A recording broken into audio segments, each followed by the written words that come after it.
कौन कहता है पैसा नहीं कमा सकता? मैं आपको बताता हूँ आप पैसा कैसे कमा सकते हैं। मैं आपको एक बिजनेस बताता हूँ। आपको वो बिजनेस करना है जो मिल्क का बिजनेस करना है, दूध का बिजनेस करना है। आपके पास बाइक है तो आपको दूध लेना है, 55 रुपये में आपको अच्छा दूध मिल जाएगा और आपको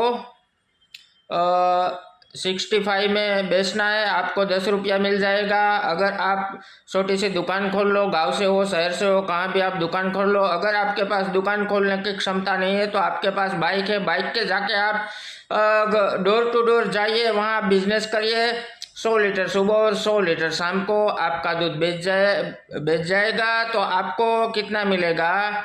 1 लीटर पे 10 रुपया मिलता है तो 100 लीटर पे आपको 1000 रुपया आराम से मिल जाएगा। अगर आपने 200 लीटर बेच लिया तो समझो आपका रोज का मार्जिन 2000 रुपया होता है, तो महीने का 60,000 होता है।